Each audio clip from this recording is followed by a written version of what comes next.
மேய்ப்பன் முன்னால போகிறார்னா இந்த ஆடு மேய்ப்பனுக்கு பின்னாடி நடக்கணும். அதே போல அவர் வெளியே விட்டுட்டு இந்த ஆடுக்கு ஸ்தோத்திரம் கட்டி வைக்கவோ அல்லது எந்த விதமான ஸ்தோத்திரம் இதை செய்யணும் அதை செய்யக்கூடாது என்கிற ஒரு ஆமென் ஒரு எந்த ஒரு காரியத்தையும் அவர் சொல்வதில்லை. அல்லேலூயா. இப்பொழுது ஆண்டவர் அதே போலதான் நமக்கும் ஸ்தோத்திரம் ஒரு சுதந்திரத்தை கொடுத்திருக்கிறாரு. அல்லேலூயா.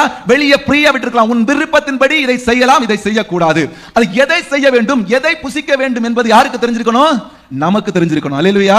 ஆமென். ஸ்தோத்திரம். உதாரணமாக ஏதேன் தோட்டத்திலே ஆதாமும் ஏவாளையும் படைத்து உருவாக்கிட்டு அங்கே சகலவித கனிதரும் விருட்சங்களையும் ஆண்டவர் உருவாக்குறாரு. ஸ்தோத்திரம். தோட்டத்தின் நடுவில் என்ன பண்றாருன்னா நன்மை தீமை அறியத்தக்க விருட்சத்தையும் ஜீவ விருட்சத்தின் கனியையும் வச்சிருக்காரு. அல்லேலூயா.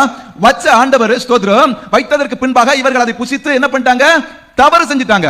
தவறு செய்த பிறகு ஜீவ விருட்சத்துக்கு போகிற வழியை ஆமென் ஸ்தோத்திரம் கேருபீன்களையும் வீசிக்கொண்டிருக்கிற சுடர் ஒளி பட்டயத்தையும் வைத்து அடைத்தார் என்று ஸ்தோத்திரம் வசனம் சொல்லுகிறது.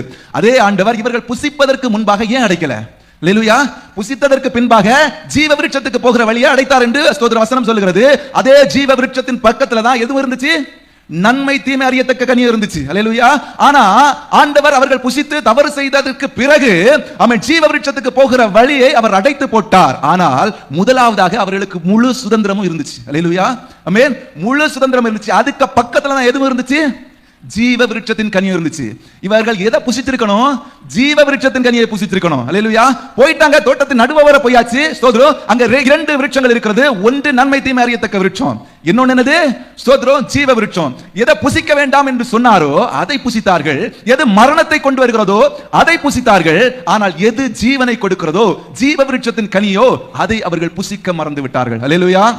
இன்றைக்கு ஆண்டவர் ஸ்தோத்திரம் உங்களையும் என்னையும் வெளியே விட்டுவிட்டு ஸ்தோத்திரம் ஆமென் எதை செய்ய வேண்டும் எதை செய்ய வேண்டாம் என்கிற முழு சுதந்திரத்தை நமக்கு கொடுத்திருக்காரு. அல்லேலூயா. முழு சுதந்திரத்தை கொடுத்துட்டாரு. ஆனா எதை செய்யணும் எதை செய்யக்கூடாதுன்னு நமக்கு அறிந்திருக்கணும். அல்லேலூயா. நமக்கு வேதாகமம் எதை கற்றுக் கொடுக்கிறதோ அதை மாத்திரம் செய்யணும். ஆமென். எது நன்மையோ அதை மாத்திரம் செய்ய வேண்டும். எது ஜீவனை கொடுக்குமோ அதை மாத்திரம் புசிக்க வேண்டும். அல்லேலூயா.